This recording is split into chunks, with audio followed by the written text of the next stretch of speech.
여러분, 우리는 가끔씩 삶 속에서 때때로 사는 모습이나 하는 행동들이 하나님을 생각나게 하는 사람들을 만날 때가 있습니다.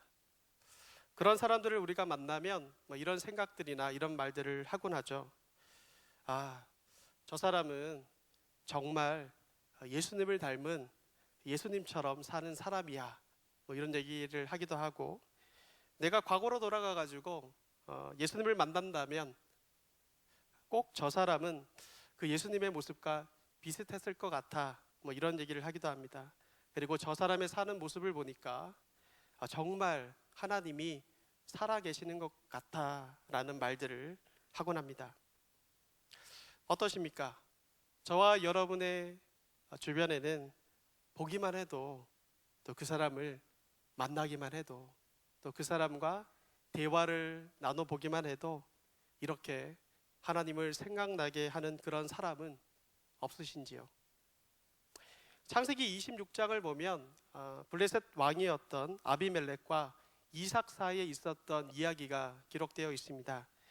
창세기 26장 12절부터 16절 말씀을 보면 블레셋 지방에서 이삭이 크게 번창하는 장면이 나옵니다. 그러자 이 아비멜렉이 시기를 하게 돼요. 시기를 하게 돼서 이삭을 그 땅에서 추방합니다.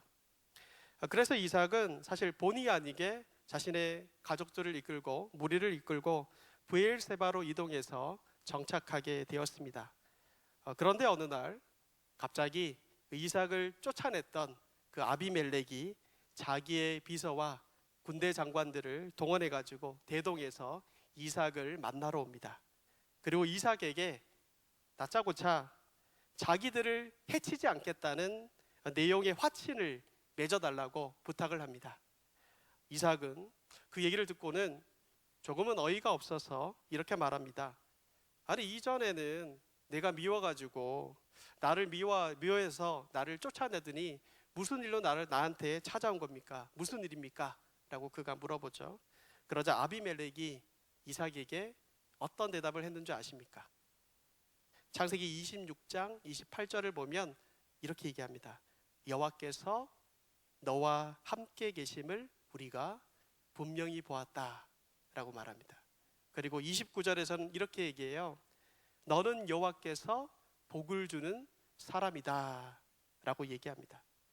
이게 무슨 말일까요, 여러분? 바꿔 말해보면 아비멜렉이 이삭이라는 사람을 보았을 때 그에게서 여호와 하나님이 떠오르고 생각났다라는 것입니다. 즉, 이 말은 이삭이라는 사람이 아비멜렉에게 그리고 다른 사람들에게 하나님을 삶으로 보여주는 사람이었다는 뜻입니다. 여러분, 사실 하나님께서 독생자 예수 그리스도를 십자가에 내어주시고 그 피값으로 우리를 구원하셔서 하나님의 사람으로 만드신 중요한 의도 가운데 하나도 바로 이것입니다. 우리 주위에 다른 이들이 그리고 세상이 우리를 보았을 때 하나님이 떠오르고 하나님이 생각이 나고 우리를 통하여서 하나님을 보는 일이 일어나게 하시려는 것입니다. 그것이 구원받은 우리의 책임이고 동시에 우리의 영광임을 우리는 기억해야 할 것입니다. 성경에는 이렇게 삶으로 하나님을 나타내고 보여주었던 수많은 믿음의 선배들이 등장합니다. 그 수많은 사람들 중에 저는 오늘 여러분에게 한 사람을 소개하려고 합니다. 그 사람은 바로 보아스라는 사람입니다.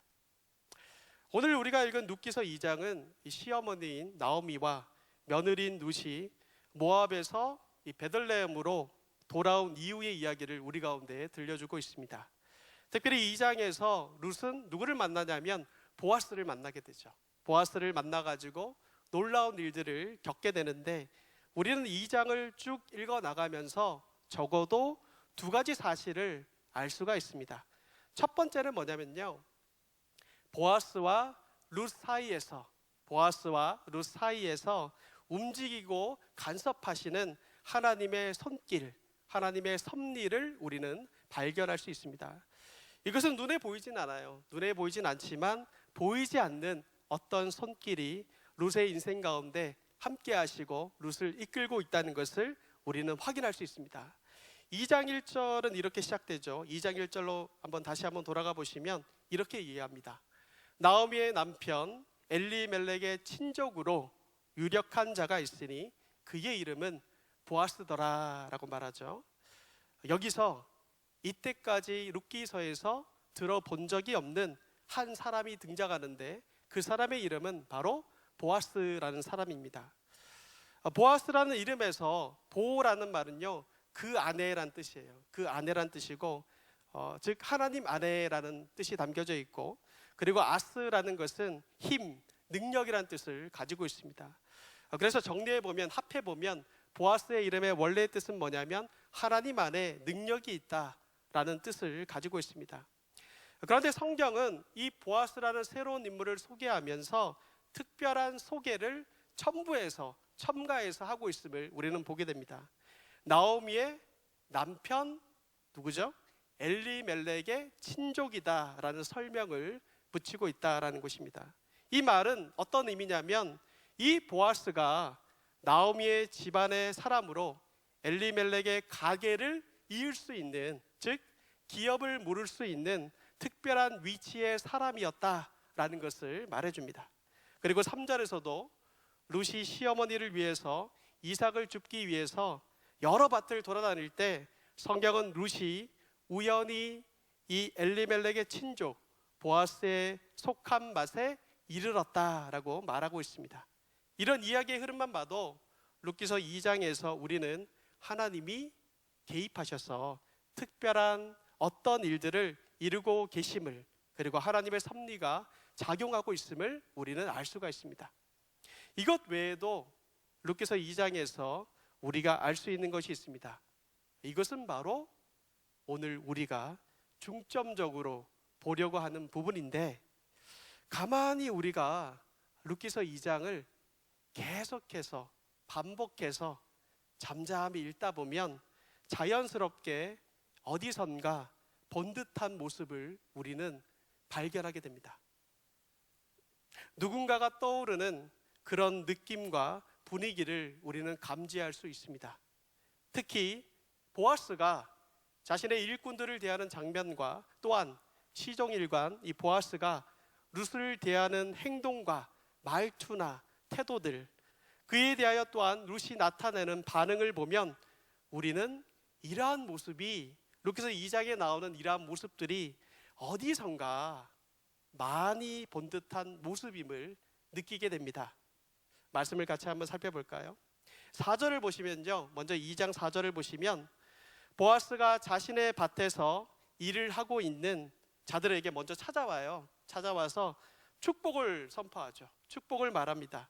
여호와께서 너와 함께 하시기를 원하노라 라고 말하면서 일꾼들을 축복하는 장면이 나옵니다.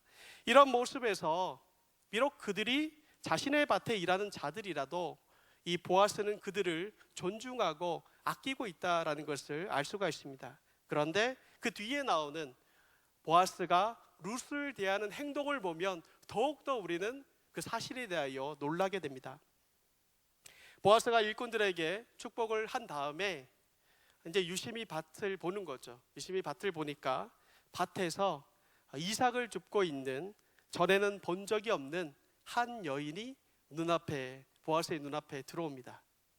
그때 여인이 이삭을 줍는 모습을 보면서 이 보아스가 그냥 형편이 어려운 사람인가 보다, 그냥 상황이 정말 가난하고 어려운 사람인가 여인인가 보다라고 말하면서 보아스가 충분히 그냥 아무런 관심도 가지지 않은 채 고개를 돌릴 수가 있었습니다. 그러나 그는 그렇게 하지 않습니다. 사환에게 저 여인이 누구이냐라고 묻습니다. 사환이 대답하죠. 저 여인은 나오미와 베들레헴에 돌아온 모함 여인입니다 라고 말합니다. 보아스는 이 사환의 말을 딱 들은 다음에 그녀가 바로 룻이라는 것을 단번에 알아차립니다. 왜냐하면 11절을 보시면요, 11절에서 증명되는 것처럼 이미 룻에 대한 소문이 베들레헴 곳곳 가운데 퍼져 있었기 때문입니다. 8절 이하에서 이 보아스가 그런 룻에게 큰 은혜를 하나씩 하나씩 베풉니다. 먼저 그녀에게 자신의 밭에서 이삭을 계속해서 주울 수 있도록 배려를 해주죠. 그리고 소년들에게는 이 여인을 건들지 말라라고 명령하면서 룻에게는 너가 이삭을 줍다가 목이 마르면 소년들이 길러온 물을 마음껏 마시도록 비례를 해주었습니다. 그뿐만이 아니죠. 14절을 보시면 식사를 할 때 이 보아스가 룻에게 자신의 떡을 떼줘요. 자신이 떡을 떼주고 그리고 볶은 곡식까지 제공해 준다는 것을 우리는 보게 됩니다. 그리고 그것도 모자라서 밭에서 일하는 자들에게 명령하죠. 곡식 다발에서 일부러 곡식을 조금 흘리라고 얘기합니다. 조금 흘려가지고 룻이 최대한 많은 곡식을 얻을 수 있도록 놀라운 은혜를 또한 베풀고 있다는 것을 우리는 보게 됩니다. 여러분, 이런 보아스의 행동은 무엇을 나타내고 있는 걸까요? 보아스는 지금 룻에게 할 수 있는 최선의 은혜를 다하고 있고 베풀고 있다는 것을 우리는 보게 됩니다. 사실 이러한 은혜는요, 룻의 입장에서 본다면 룻의 비참한 인생에서 사실은 상상조차 할 수 없는 일이었습니다. 아침에 눈을 떠가지고 이삭을 줍기 위해 밭을 가야지라고 생각했을 때만 해도 누군가가 이렇게 자신에게 따뜻하게 긍휼과 은혜를 베풀어 줄 것이라고는 상상도 하지 못했을 겁니다. 비천하고 가련한 이방 여인, 남편도 없고 정말 힘들게 사는 이 여인, 어떻게 보면 은혜를 받을 자격조차 없어 보이는 이방 여인인 그녀에게 이런 큰 은혜를 보아스가 베풀었을 때 룻은 이렇게 말하죠. 10절입니다. 룻이 엎드려 얼굴을 땅에 대고 절하며 그에게 이르되 나는 이방 여인이거늘 당신이 어찌하여 내게 은혜를 베푸시며 나를 돌보시나이까 라고 말합니다. 그만큼 보아스가 그녀에게 룻에게 베풀어준 은혜가 너무나도 과분하다는 거예요. 나는 이런 은혜를 받을 자격조차 안 되는데 이런 은혜를 받았다라는 의미가 담겨져 있는 것이죠. 여러분, 잠잠히 다시 한번 이 광경을 여러분의 머릿속에 한번 떠올려 보시기 바랍니다. 보아스가 지금 룻을 대하는 이 은혜의 모습들을 한번 생각해 보시기 바랍니다. 이 은혜의 행동과 모습들은 우리에게 누구를 떠올리게 합니까? 그분이 누구시겠습니까? 바로 하나님입니다. 보아스가 룻을 대하는 모습 속에서 우리는 마치 하나님이 우리를 대하시는 듯한 모습을 우린 발견할 수 있는 겁니다. 사실 룻과 보아스는 어떻게 보면 함께 할 수 없는 자들이에요. 사실은 함께 할 수 없는 그런 각각의 위치에 있는 사람들입니다. 룻은 이방 여인입니다. 그리고 지금은 남편을 잃은 과부로서 자신의 인생 가운데 최악의 바닥을 치고 있는 그런 상황 가운데 있었습니다. 그러나 보아스는 다릅니다. 베들레헴에서 유력한 자로 부유한 자였고 모든 이들에게 존경과 칭송을 받던 사람이었습니다. 그럼에도 불구하고 보아스는 지금 룻에게 먼저 찾아와서 먼저 다가와서 무조건적인 은혜로 그녀를 대하고 있음을 우리는 보게 됩니다. 적용해 보자면 여기서 이 룻의 모습은 죄의 지배로 인하여서 비참하고 남루하고 바닥의 현실을 살아갔던 우리를 대변한다라고 할 수가 있습니다. 원래 우리는 본질상 진노의 자녀로 하나님과는 함께 할 수 없는 사람들이었습니다. 그러나 하나님은 그런 우리를 어떻게 대하셨습니까? 모른 척 하셨나요? 그렇지 않죠. 먼저 우리의 삶에 하나님이 먼저 찾아오셨습니다. 보아스가 룻에게 무조건적이고 최선의 은혜를 베풀었던 것처럼 하나님께서도 자신의 하나밖에 없는 독생자 아들을 우리를 위하여 아낌없이 내어주시며 우리에게 감당치 못할 은혜를 베풀어 주셨습니다. 그런 면에서 볼 때 이 보아스는 지금 하나님의 성품과 사랑을 보여주는 사람으로 룻기에서 소개된 것이 분명합니다. 실제로 많은 성경학자들도 이에 대하여서 동의하면서 이렇게 말합니다. 보아스는 하나님의 성품을 반사하는 사람으로 하나님을 보여주는 거울로 본문 가운데 드러나고 있다라고 말합니다.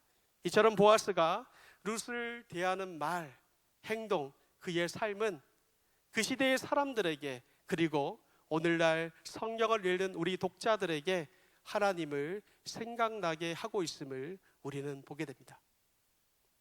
그런데 여러분, 여기서 우리가 단지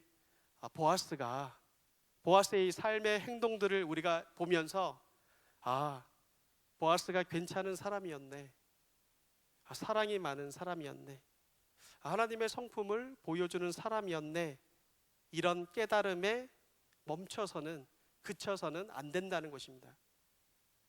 우리 또한 보아스처럼 삶에서 하나님을 보여주는 삶을 살아가야 하는 거룩한 부담감이 우리 가운데 있어야 합니다. 그렇다면 보아스가 삶을 통하여 하나님을 보였던 것처럼 왜 우리도 그렇게 살아야 하는 것일까요?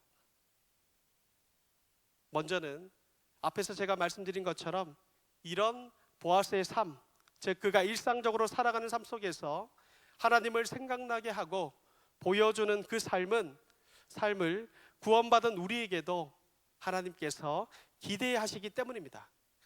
말씀을 통해 우린 이 부분을 확인해 볼 수가 있습니다. 우리가 읽었던 출애굽기 19장으로 다시 한번 건너가 봅시다.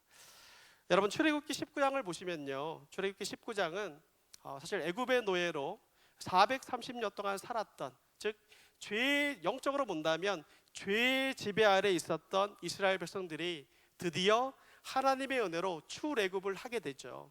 출애굽을 한다는 것은 죄의 지배 아래 있었던 이스라엘 백성들이 드디어 하나님의 은혜로 구원을 받았다라는 것을 뜻합니다. 그리고 드디어 이 시내산에서 하나님을 만나게 되고요, 특별한 언약을 맺게 됩니다.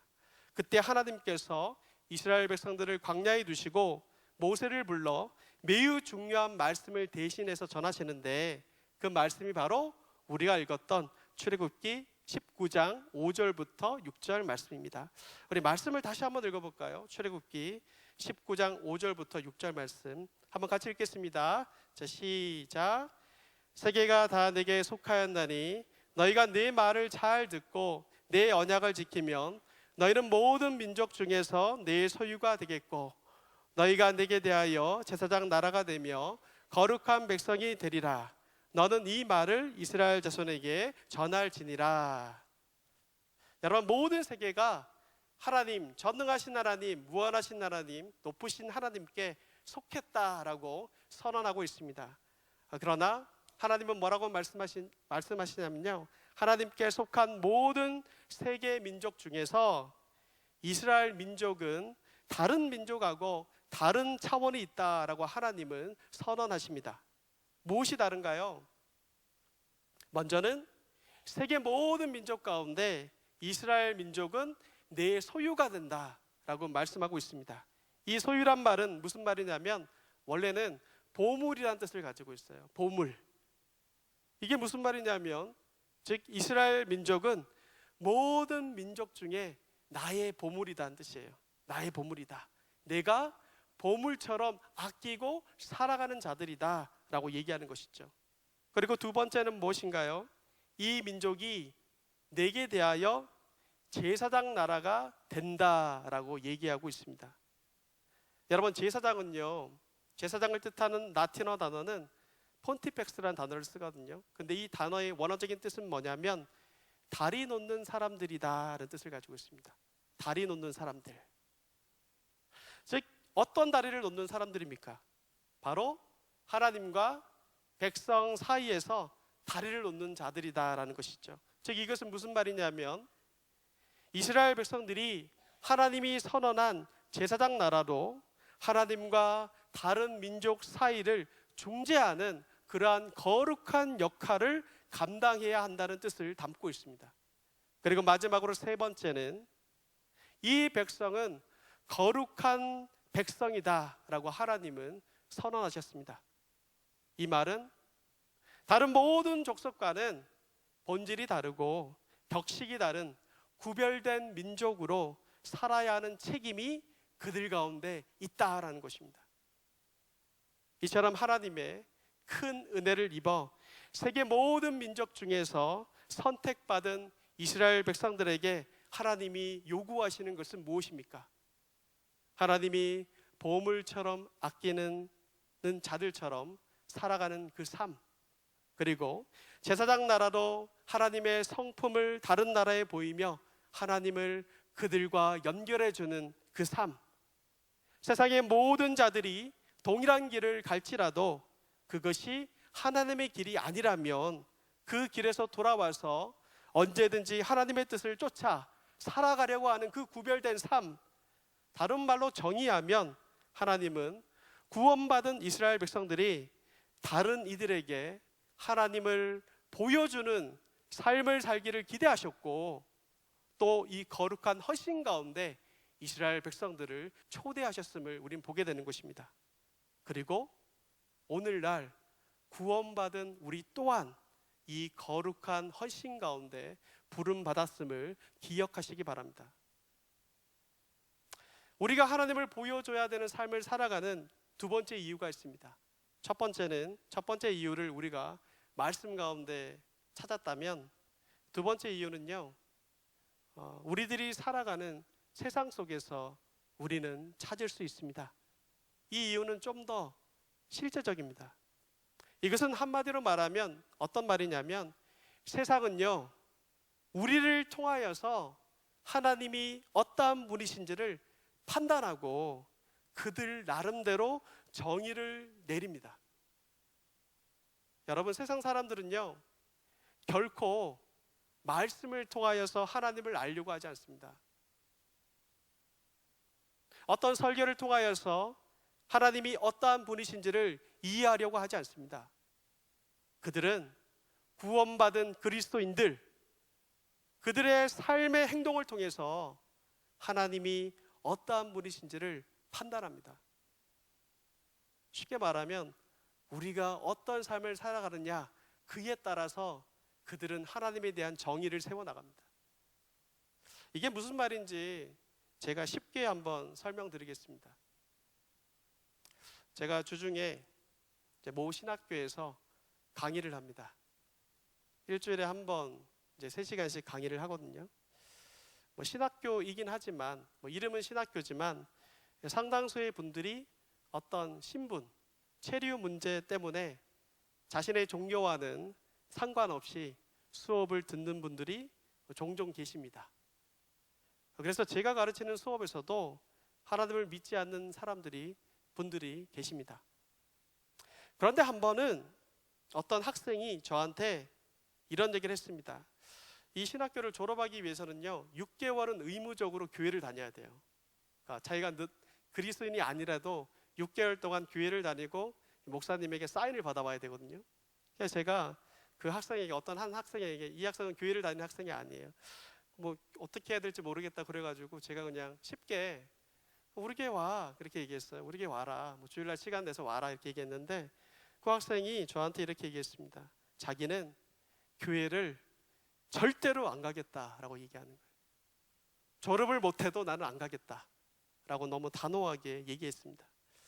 그렇다면 나한테 물어보지는 말지 이런 생각을 하긴 했었는데, 그래서 왜 그런지 궁금해서 물어보니까 자기가 이렇게 얘기하는 거예요. 자기가 식당에서 일하는데 일하다 보면 종종 아닌 손님들을 만난다는 거예요.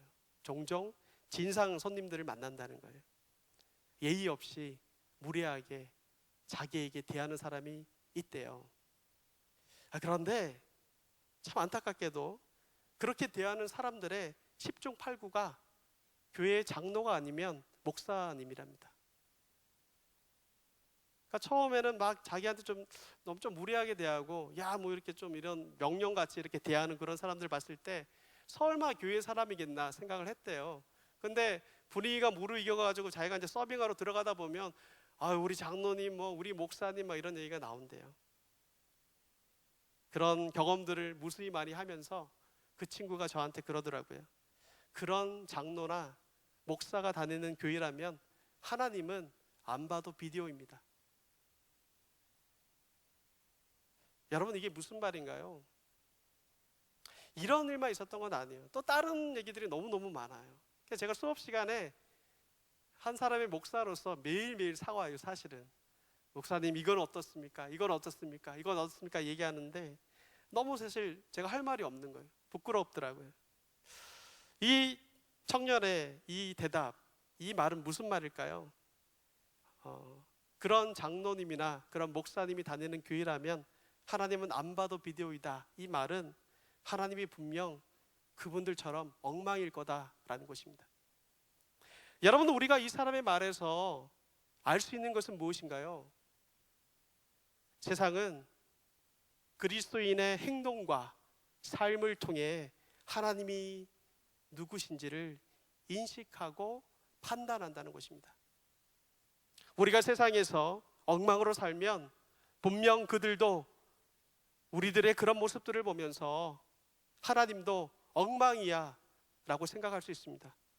그러나 반대로 우리가 세상에서 거룩한 부담감을 가지고 택한 족속으로서, 왕같은 제사장으로서, 거룩한 나라로서 하나님의 소유된 백성으로 살면 그들이 우리의 모습 속에서 참 하나님을 보고 만날 수 있지 않겠습니까? 오늘날의 교회가 세상으로부터 질타받는 부분은 바로 이러한 부분이다라고 생각됩니다. 그리스도인이 세상에서 각자마다 하나님을 보여주지 못하니까, 참빛 대신 하나님을 드러내지 못하니까, 아니 하나님을 보여주기는커녕 세상보다 때로는 더 악한 삶을 사는 그리스도인들이 있으니까 자연스럽게 우리가 믿는 하나님이 조롱거리가 되고 피로 값주고 사신 교회가 세상으로부터 질타의 대상이 되고 걱정거리가 되는 것은 아닐까요? 저와 여러분은 구원받은 자로서 우리의 삶의 행동을 통하여 하나님의 성품을 드러나는 자로 살아가야 할 것입니다. 물론 여러분, 한계가 있습니다. 그건 저도 아는 사실이고 여러분도 아는 사실이라고 생각됩니다. 물론 우리의 삶 속에서 완전하신 하나님을 완전하지 못한 내가 어떻게 보이겠습니까? 완전하신 하나님을 완벽하게 보여주는 것은 불가능합니다. 우리는 늘 넘어지고 다시 일어서기를 반복하는 인간이기 때문이죠. 그리고 아직 우리는 예수님을 닮아가는 과정 가운데 있지만 완성 가운데 있지는 않기 때문입니다. 그래서 그렇게 살기가 힘들다고 말할지도 모릅니다. 물론 힘들 수 있습니다. 괴로울 수 있습니다. 그러나 여러분, 불가능한 것은 아닙니다.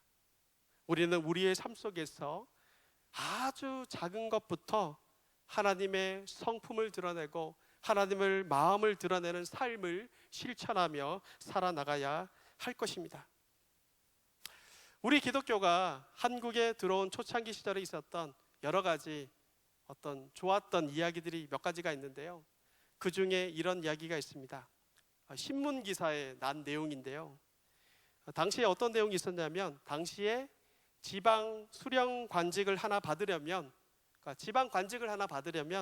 조정에 이 쌀가마니를 여러 가마니씩 뇌물로 갖다 바치고 이 관직을 사는 경우가 굉장히 많았다고 합니다. 그런데 이상하게도 그런 식으로 뇌물을 준 다음에 이 관직을 받은 사람들 중에 저 서북쪽 어느 지방에 발령이 나면 그 지방은 난 죽어도 못 가겠다. 그 지방은 난 죽어도 못 가겠으니 다른 지방으로 임지를 바꿔달라라고 부탁을 하는 경우가 있었다는 거예요. 그런 경우가 많았다는 거예요. 그래서 이유가 무엇인지 너무나 궁금해가지고 신문 기자가 조사를 해봤다고 합니다. 그리고 뜻밖의 조사 결과가 발표되었습니다. 제가 그 신문 기사를 읽어드리겠습니다. 결론은 이렇습니다. 그 지방을 조사해 봤더니 예수를 믿는 사람들이 많은지라 그것이 그 지방으로 발령을 내지 말아달라고 부탁하는 연고로 보인다라고 써 있습니다. 이게 여러분 무슨 말인가요? 자신이 지금 뇌물을 줬잖아요. 뇌물을 주고 관직을 받았잖아요. 그러면 부임한 다음에, 관직에 부임한 다음에 재임 동안 그가 바쳤던 뇌물의 몇 배를 사실 받아내야 되는데 그 지방은 예수를 믿는 사람이 너무나 많다 보니까 죽었으면 죽었지 뇌물을 주지 않는다는 거예요. 그러니까 그 지방 가면 밑진 양사가 되기 때문에 나는 그곳에 갈 수 없다라고 이들이 얘기했다는 것이죠. 여러분, 이 외에도 성경에서 삶으로 하나님을 떠올리게 하는 사람이 얼마나 많이 나오는지 모릅니다. 여러분, 요셉을 보디발이 그렇게 신뢰했던 이유가 무엇입니까? 요셉을 보면 하나님이 떠오르는 것 때문이었습니다. 저 사람은 하나님이 복 주시는 사람이요 함께하는 사람이라는 게 자꾸 떠올랐기 때문에 보디발이 요셉을 신뢰했다는 것이 창세기 39장의 말씀입니다. 여러분, 예수님께서도 이 땅 가운데 오셔서 하신 가장 중요한 일이 뭐냐면 하나님을 드러내어 보여주는 일이었습니다. 예수님께서는 얼마든지 십자가에서 죽지 않으실 수 있었습니다. 그러나 주님은 그렇게 하지 아니하시고 아버지의 뜻을 따라 죽기까지 순종하셨습니다. 그리고 그렇게 예수님이 죽은 현장의 모습을 보았던 백부장에게 즉각 떠오른 것은 하나님이었습니다. 백부장이 이렇게 얘기했어요. 저는 참으로 하나님의 아들이었도다. 이것이 백부장의 고백이었습니다. 요한복음 14장 8절부터 9절에서도 빌립이 예수께 와서 말합니다. 선생님이여, 하나님을 우리에게 보여주십시오. 그러면 족하겠나이다 라고 말하죠. 예수님이 그에 대하여 대답하십니다. 빌립아, 내가 이렇게 오래 너희와 함께 있으되 내가 나를 알지 못하느냐? 나를 본 자는 아버지를 보았거늘 어찌 아버지를 보이랴 하느냐라고 말하죠. 이 말씀은 예수님과 그가 하신 일을 보는 자마다 하나님을 생각나게 하고 하나님을 떠올리게 하고 하나님을 확인하게 하고 하나님을 만나게 한다는 증언입니다. 하나님은 이렇게 생겼다라는 것이 아니라 예수님을 만나는 것은 하나님의 성품을 떠올리게 하고 느끼게 하는 것이었다라고 말씀하고 있는 것입니다. 오늘 본문으로 다시 돌아오면 룻기서 2장에서도 여기서도 참으로 신기한 일을 우리는 보게 됩니다. 모두가 나를 외치면서 제 마음대로 제 소견에 오른 대로 사는 세상, 그것이 그 시대의 삶의 방식이자 원리이며 철학이자 시대의 풍조가 된 그 시대 가운데 그 사람을 보면 하나님이 떠올라지는, 그 사람과 얘기를 나누면 하나님이 떠오르는 그런 삶을 사는 사람이 있다라고 성경은 말하고 있습니다. 모두가 그 시대의 풍조를 따라 제멋대로 살고 있는데 그렇게 살지 않고 하나님이 떠오르도록 하나님께 초점을 맞춰놓고 사는 사람이 있다라고 성경은 말합니다. 바로 이러한 삶이 구원받은 우리 또한 궁극적으로 추구해야 될 삶일 것입니다. 사랑하는 성도 여러분, 우리는 하나님의 구원을 받은 자로 이제는 하나님을 우리의 삶의 행동으로 보여주어야 하는, 세상 가운데 드러내어야 하는 그런 거룩한 의무를 가진 자들입니다. 이 시간 저와 여러분의 삶이 어떠한지 말씀 앞에서 정직하게 돌아보시기를 원합니다. 다른 사람들이 나를 보면서 하나님을 읽어내고 있습니까? 다른 사람들이 저와 여러분의 삶을 말을 들으면서 나의 사는 것을 보면서 하나님을 떠올리고 있습니까? 아니면 오히려 내가 사는 행동이, 내가 하는 말이, 나의 사는 것이 하나님을 가리우는 일을 하고 있습니까? 바라옵기는 우리가 하는 말과 드러나는 삶이 참되신 하나님을 보여주는 것이 되기를 원합니다. 또한 우리의 몸짓과 처신들을 보면서 누군가가 하나님이 떠오르고 하나님이 생각이 나는 그런 삶을 사는 우리 모두가 되기를 원합니다. 또한 더 크게는 우리 교회가 바로 그런 교회가 되기를 소원합니다. 다른 그 어떤 것보다 베들레헴 교회 하면 하나님이 보여지고 하나님이 느껴지고 참되신 하나님, 빛되신 하나님이 어떠한 분이신지를 알 수 있는, 보여주는 그런 교회가 되기를 소원합니다. 우리 각자가 우리의 10년 가운데 이 마음을 새기고 삶 가운데 주님을 진정으로 보이는, 하나님을 보여주는 그런 삶을 살아가는 저와 여러분이 되기를 간절히 기도합니다. 함께 기도하겠습니다.